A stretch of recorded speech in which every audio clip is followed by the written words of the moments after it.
অবস্থায় supply company তাহলে Saudi আরবে কি কি সমস্যাগুলো ফেস করা লাগে, যারা সাপ্লাই কোম্পানিতে আসতেছেন তারা আসার পরে কি কি সমস্যা ফেস করেন প্রথম অবস্থায় একটু ধারণা দেওয়ার চেষ্টা করি আমি আমার অভিজ্ঞতা থেকে। আমি যখন 2023 সালে আসছিলাম তখন এসে আমার কিন্তু ভিসাটা মানে খুবই নিকট একজনের মাধ্যমে নিয়েছিলাম, তারপরেও কিন্তু আমার ভিসাটা পড়ছিল সাপ্লাই। কিন্তু সাপ্লাই এমনই সাপ্লাই, মারো একটা সাপ্লাই, মনে করেন যে না আছে তাদের কোনো ক্যাম্প, না আছে তাদের কোনো থাকার জায়গা,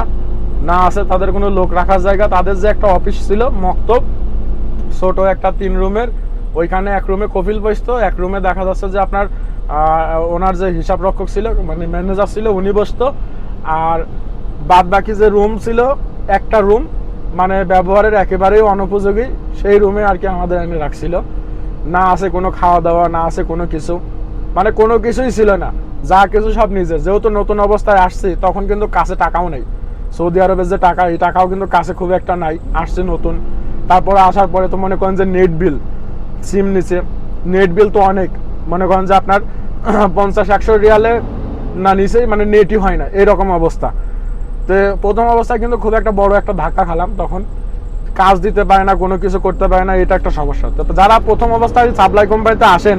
বর্তমানে যে ভিসাগুলি স্ট্যাম্পিং হচ্ছে সৌদি আরবের জন্য বাংলাদেশ থেকে, যে জিনিসটা দেখলাম সেটা হচ্ছে যে আপনার লোড আনলোড, ফ্যান্টাসি ক্লিনার, রুপ ক্লিনার, তারপরে হচ্ছে আপনার বিল্ডিং সাইট কনস্ট্রাকশন ক্লিনার, এরকম কিছু কিছু ভিসা এখন আপাতত স্ট্যাম্পিং হচ্ছে সৌদি আরবের জন্য।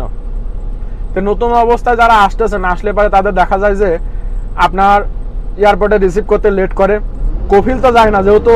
সৌদি এটা হচ্ছে সৌদির মুআসাসার ভিসা, যেহেতু সাপ্লাই কোম্পানি এটা হচ্ছে সেই সাপ্লাই না যে সাপ্লাই মনে করেন যে আপনার বড় ক্যাম্প আছে, যাদের বাস আছে, টাইম মতন বেতন দেয়, এইগুলো কিন্তু ওই ভিসাগুলো না, এগুলো হচ্ছে সৌদির মুআসাসার উপরে ভিসা, আমরা অনেকেই বলি সাপ্লাই। তো মুআসাসার ভিসা হইলে পরে দেখা যাচ্ছে এখানে যে দালালের ভিসাটা বেচছে তখন সেই দালাল যায় উপস্থিত হয় এয়ারপোর্টে, উপস্থিত হওয়ার পরে আপনার হচ্ছে ওই দালালে দেখা যাচ্ছে যে রিসিভ করে, তাও ওটা অনেকটা লেটে রিসিভ করে। লেটে রিসিভ করার পরে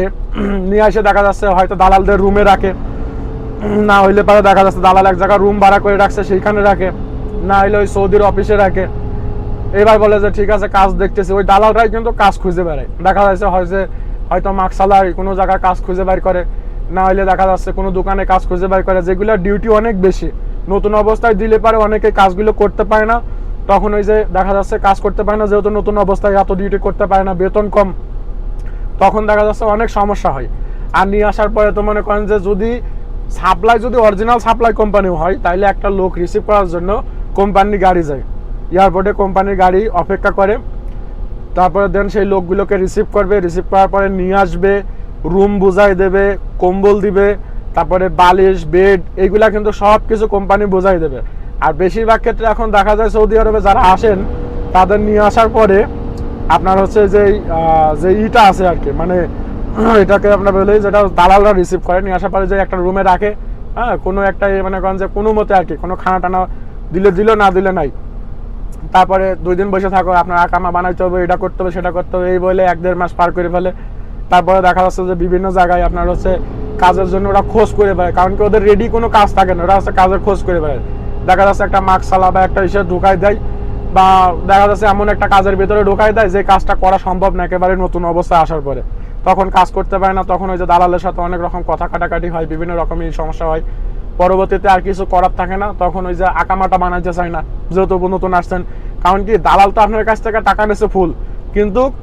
সৌদিরে টাকা ফুল বোঝাই দেয় না, সৌদিরে দেখা যাচ্ছে যে হয়তো ভিসার টাকাটা দিয়েছে আর বলছে যে লোক আইলে পরে পরবর্তীতে দেবো, পরবর্তীতে দালাল করে কি তখন তার পুরো টাকাটা দিতে পারে না দালালে,